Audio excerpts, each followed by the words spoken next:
그리고 사진 한 컷으로 보는 핫 이슈를 이모저모 되짚어보는 시간입니다. 사진에 나와 있는 이 내용은 그 오래전 2021년도 6월에 조선일보에 실린 사파입니다.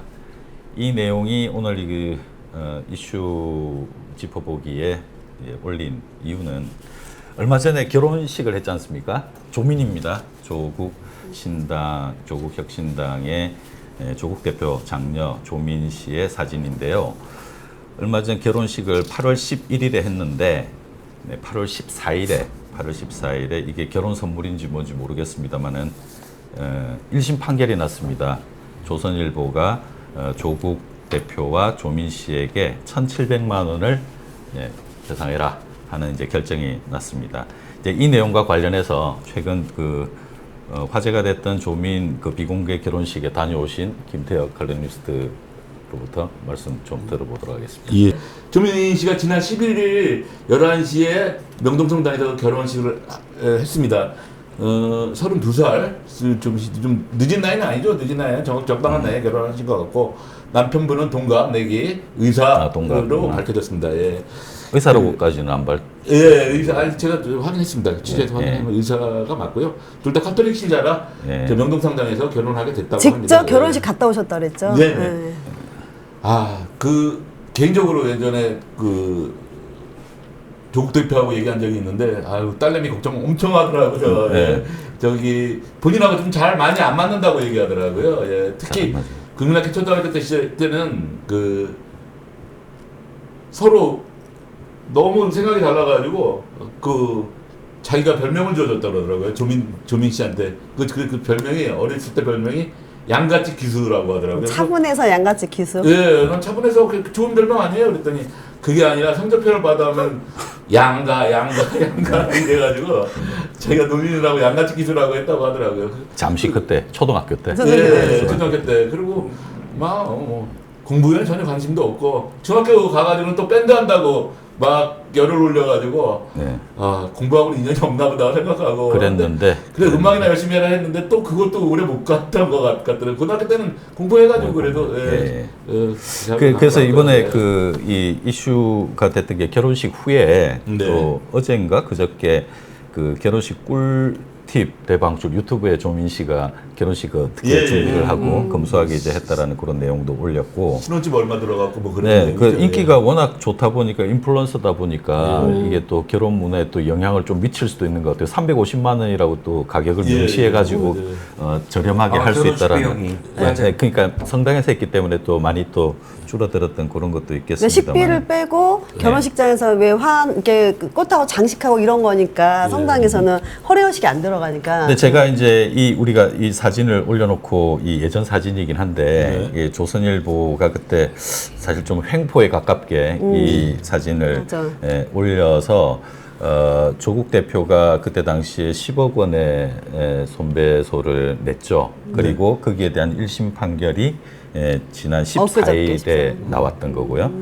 그래서 10억을 걸었는데 1,700만 원. 그거가 어이가 없죠. 좀 그래서 좀 여쭤봤습니다. 어떻게 당연히 항소를 하겠죠. 할 것으로 이렇게 보고. 그러니까 이 내용이 왜 이렇게 됐는지에 대한 거를 모르실 수 있잖아요. 예를 들면. 그러니까 이게 물론 나중에 조선일보가 사과를 했지만 오늘 앵커께서 이 이슈를 말씀하시길래 2021년 6월 달이었죠. 제가 기사를 썼어요. 무려 저도 화가 나가고 두 번의 기사를 썼는데, 하나는 당시에 언론 노조가 웬만하면 조국 대표에 대해서 이렇게 아무리 언론에 공격을 당하고 하더라도 언론 노조가 별로 입장을 내지도 않고, 이건 누가 봐도 현업에 있는 기자인 제가 봐도 이건 정말 언론의 공격이 해도 너무하다 싶을 정도의 공격이 심했어요. 심지어는 지금 조민 씨 얘기했지만 조민 씨가 부산 의전 다닐 때 혼자서 살았잖아요. 여성 혼자서 사는데 조선일보 기자가 심야에 오피스텔 원룸 거기 찾아가고 인터폰을 누르고 왜요? 뭐 취재한다고. 밤에? 그렇죠. 이거는 거의 필연에 가까운 일이잖아요. 상식 밖의 일이죠. 상식 밖의 일인데 이거는 해도 너무하다 보니까 언론 노조가 당시에 성명까지 냈어요. 어떻게까지 성명을 냈냐면 조선일보는 일베 수준 찌라시로 전락했다. 네. 또 이게 촉발돼 갖고 당시 문재인 정부 시절에는 청와대 국민청원이라는 게 있었죠. 기억들 하시겠지만 요즘 없어졌지만 맞아요. 그 당시에 조선일보 폐간해 달라라고 하는 청와대 청원 운동까지 벌어지고 그랬죠. 그리고 조국 대표가 당시에 SNS에 이거는 인간이 아니다. 뭐 기사로도 옮겼지만 성매매 기사에 이 그림을 올린 자 인간인가 누군지 밝혀라 이렇게 얘기하죠. 이거 당시 민주당도 이거는 거의 언론이 아니고 폐륜 일베 집단이다라고까지 비판을 했었어요. 누군지 밝혀졌나요? 기자는 밝혀졌죠. 네, 저는 기자 뭐 이름도 네. 알고 있는데 네. 여기서 뭐 실명 얘기할 수 그렇죠, 없고 그렇죠. 이 당시에 이들이 했던 거는 이런 일러스트 사파를 갖고 연상되는 이미지를 갖고 많이 문재인 전 대통령도 공격을 했죠. 성 관련, 성추행 관련 기사에 그건 하지 말았어야 또 되는 거죠. 문재인 대통령이 연상되는 또 이런 일러스트 사파를 또 올린 거예요. 그러니까 이 사파를 보면서 그 이번에 이제 결혼을 했기 때문에 굉장히 그 어려움을 딛고 그 어려운 그럼요. 시기를 다 네. 전 국민이 이제 아는데 그래도 잘 어렸을 때 그렇게 그 아버님 속을 좀 조국 대표 속을 네, 생겼지만 네, 네. 그래도 나이 들어가지고 본인도 어려울 텐데 조국 대표 북 콘서트 할 때 전국을 돌아다니면서 아버지 응원하고 하는 거 보면서 뭐 정말 되게 좋아 보였어요. 그러니까 성숙해졌구나라는 그런 생각이 잘 들었는데. 극복하는 어떤 상징적인 그런 젊은이 이런 모습이기도 맞습니다. 하고 예. 사실 그때 되게 좀 충격적이었던 게 그 2021년 6월에 엉뚱한 기사에 성매매 유인에 뭐 지갑 털어 이런 그 이상한 그런 제목의 기사에 이 사진이 실렸단 말이에요. 그러니까 이게 사실 알고 보니까 그 해 2021년 2월 말에 그 서민 교수, 그 기생충, 그렇죠. 그 기생충학 그 박사 윤석열 서민 대통령하고 교수가 친하다는 거. 그 사람이 어떤 제목의 글을 썼냐 그러면 이게 조선일보 실렸는데 조민 추적은 스토킹이 아니다. 미안해하지 않아도 된다라는 제목의 그렇죠. 칼럼을 거기에 썼던 들어간 거죠. 일러스트였죠. 일러스트가 예. 몇 개월 뒤에 이제 성매매 관련한 이 기사에 이게 예. 그대로 실리다 보니까 그때 이제 조국 대표가 굉장히 이제 광분했죠. 그렇죠. 아니, 본인이 그냥 일개 교수가 뭐 조민 추적하는 게 부끄러운 일이 아니라고 할 수 있는 내용이 아니잖아요. 네. 예. 그리고 그런 말을 하면 안 되는 거죠. 그 사진만 봐도 성매매하고 관련 있는 것 같은 느낌인 거야. 이 일러스트가. 예. 근데 이 기자는 왜 이렇게 이 사진을 사용했을까요? 당시에 뭐 2019년부터 네. 조국 대표가 민정수석 마치고 법무부 장관 후보에 올랐을 때부터 그때 이제 조국 사태라고들 표현을 하지만 저는 그렇게 표현 안 하고 조국 사태라고 언론들이 쓸 때 저는 윤석열 검찰의 난이다 라고까지 쓴 적이 있었는데 이건 저는 난이다.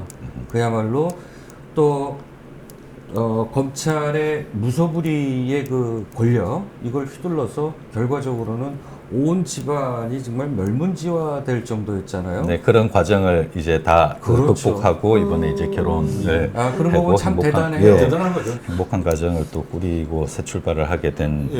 그런 조국 대표도 좋은 일이 있어요. 조국 대표가 이번에 그 당대표 선거에 출마해가지고 단독으로 출마하셔가지고 네, 네. 그러니까 당대표 단독으로 출마했다는 건 찬반 투표를 하는 거죠. 예. 예. 좀 오랜만에 듣는 찬반 투표인데 투표. 그래서 99.9% 받았습니다. 99.9%라고 하면 99.9%면 한 명 빼고 0.1%인 건가요? 이제 그러니까 일부 후자들은 뭐 북한 노동당이냐 뭐 이게 전두환이 작중당 선거냐 네, 라는 얘기도 나오지만 근데 또 일부 조국 지지자들은 그 한 명이 누구냐 도대체. 그래서 제가 궁금했어요. 조국 대표 아니었나 미안해가지고 조국 혹시 대표는 그래. 아닙니다. 본인 아니래요? 본인 찍었다고 본인 찍었대요? 저는 궁금한 게 아까 조국 대표가 되게 어려운 상황이 많이 겪었다고 얘기했잖아요. 근데 그냥 어려운 상황만 얘기하면 잘 모를 것 같아. 그러니까 네. 어려운 상황 짧게 좀 얘기하면 어떤 걸 도대체 제가 어려운 뭐 상황을. 그냥 극단적인 얘기 예, 하나 예, 할게요. 예. 얼마나 공격을 당했냐면 예. 그렇죠. 그때는 뭐 진영을 불문하고 소위 얘기하면 이제 진보 지식인 그룹이라고 하는 데들도 전부 조국 당시 장관을 향해서 뭐 칼날들을 휘둘렀다.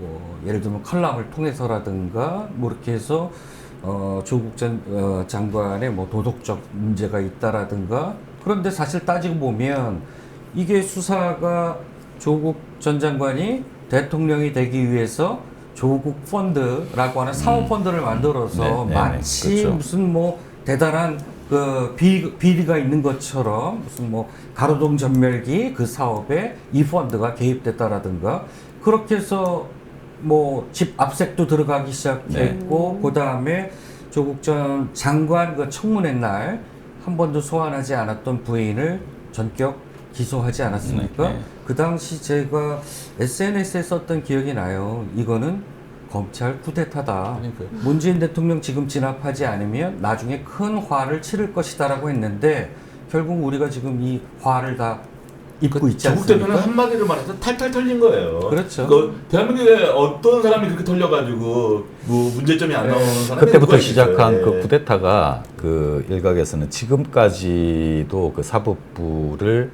굴복시키려는 그 시도를 그렇죠. 계속하고 당시에 있다. 이제 진행형이다라고 윤석열 그 생각을 검찰총장 시절에 그 양승태 대법원장 그래서 그 사법농단이라고 그래서 특수부를 총동원해 갖고 판사들을 그냥 탈탈탈 털었죠. 그랬죠. 그리고 네. 실제로 현직 판사들이 검찰청에 불려가는 순환을 당했고 그렇죠. 그 서초동 법정 기자들의 그 뒷얘기를 들어보니까 판사가 검찰 조사를 받고 나와서 저도 네. 검찰청 조사를 몇 번 받아봤지만 사실은 검찰 조사를 받게 되면 다 무장해제된 상태에서 그 진짜 허탈감을 느끼죠. 네. 자존감도 상하게 되고 그 판사가 검찰 조사를 받고 나와서 그 서초동 골목길에서 아마 벽을 붙잡고 흐느껴 울었다. 모멸감 때문에.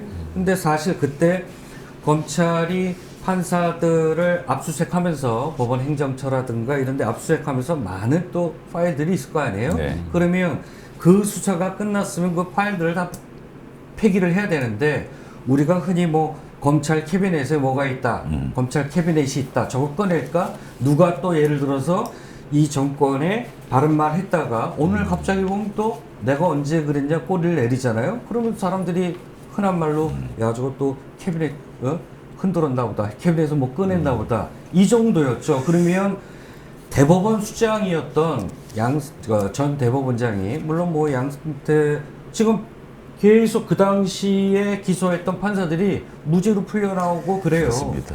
또 계속 진행되고 있는 그런데 상황도 아직도 그렇고. 이 검찰이 그 판사들의 이를테면 뒤를 캐서 혹시 모를 비리들 현재 진행형이죠. 그렇죠. 현재 우리가 진행형이다. 모르는 걸 갖고 네. 있다 보니까 네. 이게 현재도 네. 관련해서 정치권 관련해서 재판이 열릴 때 이게 작용하고 하나씩 꺼내려고 준비 중이라는 그러니까요. 말씀이신 거죠. 상당히 합리적인 의심이 가는 대목이죠. 네, 그 부분에 대해서는 사실 그 계속 진행형이라는 것들 좀 주시를 그런 해야 부분 돼요. 때문에 대부분 국민들이 조국 대표 거는 좀 억울하다라는 네. 생각을 많이 해가지고 네. 이번 조국 혁신당 만들 때 그 많은 지지율을 던져준 것 같습니다. 그래서 나는 맞습니다. 극복한 게 참 뭐 누가 봐도 일반인이면 예. 쉽지 않았는데 아까 그러니까요. 극단적으로 주변 지인들이 그랬다고 그러죠.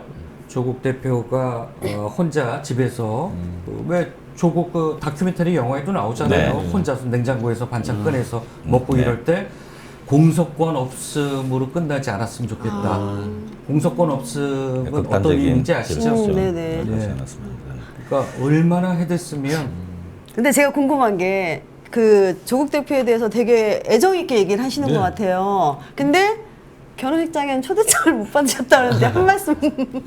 그래서 그 얘기는 그 저도 초대장 받는 기준이 그때 뭐였었죠? 그때 뭐 조국 신당 국회의원들하고요, 네. 예, 당원들, 갔다 온 사람들 자랑 많이 하던데. 그리고 뭐 우원식 국회의장, 박찬대 민주당 대표, 뭐 유시민, 방송작가 김어준, 네. 뭐 이수성 부총리도 왔더라고요. 네, 네. 전 부총리, 김부겸, 뭐 윤영찬, 뭐 이런 고민정 대표, 뭐 이런 분들 왔더라고요. 네. 아니 저는 네. 어떻게 알았냐면 네. 저 비공식으로 한다라는 얘기 들었는데 후배한테 오늘 전화 왔어요. 그랬더니 선배 그날 올 거지 성당에 그러더라고. 그래서 어디? 그랬더니 아니 명동성당 자기는 그 부인인 정경심 교수님으로부터 받았대요. 그러면서 주변에 알리지 말아라. 그래서 혹시 뭐 나한테 나도 조국 혁신당 자, 그러면 오늘 여기까지 하고 요 이야기는 여기까지 하고요. 잠깐 더 네. 꿀팁을 하나 드리려고 그랬는데. 꿀팁 어때? 네, 네, 네. 꿀팁. 조국 대표가 술을 굉장히 좋아하세요. 좋아하시고 예. 잘 드셔요. 아마 정치인 중에 넘버 3 안에 들 거예요. 아마. 네, 일체 흐트러짐이 없다고. 예, 일치에 흐트러짐 없고 네. 취하면 이렇게 손으로 머리를 올리는 게 네, 약간 네, 취했다는 네. 표시고 또 술도 이렇게 꼿꼿이 먹어요. 그죠? 그 쫙 혹시 안으로 해가지고. 윤석열 대통령하고 붙으면 누가 이길 것 같습니까? 술자리에서. 야, 이 말술 대 말술. 아, 한번 그 1, 2, 지난번에 3위가 한번- 누군지 궁금하네. 1, 2, 3위. 1, 2, 3위. 아까 뭐 쓰리 안에 든다는데 아, 1, 2, 쓰리 3위가 안에. 윤석열 누굴까? 대통령은 중국의 3대 명주인 하는 수정망 그 1000ml를 그러니까. 사람 오면 한 병씩 먹자고 그러니까 하잖아요. 전문가 입장에서 봤을 때 누가 술자리에 이제 아주 이게 붙었다 그러면 어떤 상황이 벌어질 것 같습니까? 막상막하? 근데 네. 그 조국 대표하고 먹은 사람 중에 조국 대표가 취했다는 걸 한 번도 본 적이 없는 것 같아요. 윤석열 네. 대통령 취 그거 모습 본 사람은 걸 많아. 본 사람은 여러 많죠. 여러 번. 일반적으로 아, 경기도 보고 경찰도 보고 여러 번 그러니까 나왔는데. 취향으로는 아니, 마시는 횟수가 다르지 않습니까? 그러니까 얼마나 이 술 없이 못 사냐면 그 당시 누가요, 한참 뭐 우리 예. 지금 용산 예, 예, 예. 사무실 주인 되신 분 있잖아요 대표님. 그 대선 경선 때 네. 대통령 선거 때 왜 지역에 이제 유세를 많이 가면 야, 이게 정치인 술 이야기하면 이거 그렇죠. 밤새. 그러면 제가 그 꿀팁 마지막에 네, 빨리 네, 얘기하겠습니다. 네. 그 조국 대표하고 혹시라도 술을 먹고 싶으신 분은 네. 그 일단 조국 혁신당을 가입하시고 가입하신 다음에 그 회원들하고 네. 당원들하고 네. 이수역 근처에서 이수역 근처. 술을 마시면 네. 술을 마시다가 네. 조국 대표한테 전화를 하면 네. 조국 대표가 집이 그 근처거든요. 네, 밤에 나오신다고 하더라고요. 아, 그래서 그래요? 여러 명 술 먹었다고 하는 사람들이 많더라고요. 아. 근데 저는 오늘 이거 첫 방송 아닙니까? 네네. 그리고 저 시청자들이 오해하실 것 같아. 네. 네. 뭐 오해할 게 뭐 있습니까? 제가 아니 뭐 저기 앉아 있는 사람들은 뭐 다 조국 혁신당. 그래서 지금 다른 절대 그거 아닙니다. 다른 사진으로 넘어가겠습니다. 예.